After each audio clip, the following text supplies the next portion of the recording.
দক্ষিণ পূর্ব এশিয়ার দেশ মিয়ানমারের ইতিহাসে সামরিক শাসনের দীর্ঘ অধ্যায় রয়েছে। তবে এক দশক ধরে বেসামরিক নেতৃত্বাধীন সংস্কারের সময়কালে সেনাবাহিনী কিছুটা পেছনে সরে গিয়েছিল। ২০২১ সালের সামরিক অভ্যুত্থানের মাধ্যমে সেই অধ্যায়ের অবসান ঘটে। তখন গণতান্ত্রিক নেত্রী অং সান সুচিকে আটক করা হয়, দেশ জুড়ে গৃহযুদ্ধ শুরু হয় এবং মিয়ানমার গভীর মানবিক সংকটে পতিত হয়।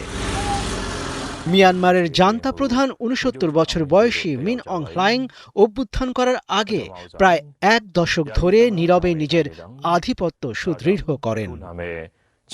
গত মাসের শেষ দিকে মিয়ানমারের জাতীয় নির্বাচনের ভোট গ্রহণ শুরু হয়। ৩ ধাপের এই পুরো নির্বাচন প্রক্রিয়া জান্তা প্রধান নিজেই তত্ত্বাবধান করেছেন।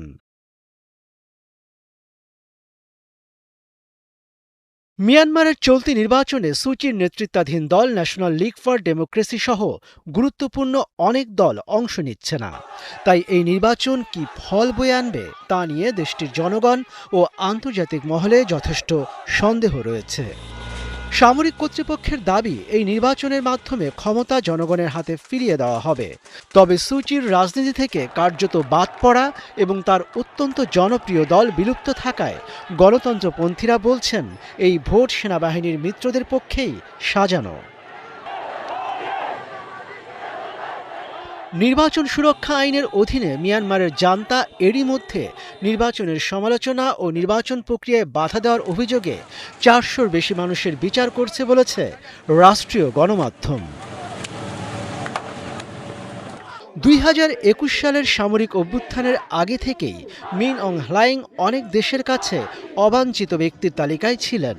আন্তর্জাতিক অপরাধ আদালত আইসিসির প্রধান প্রসিকিউটর মানবতা বিরোধী অপরাধের অভিযোগে তাঁকে গ্রেপ্তারের জন্য আবেদন করেন। কিন্তু মিন অং হ্লাইং বারবার তাঁর বিরুদ্ধে ওঠা অভিযোগ অস্বীকার করেছেন।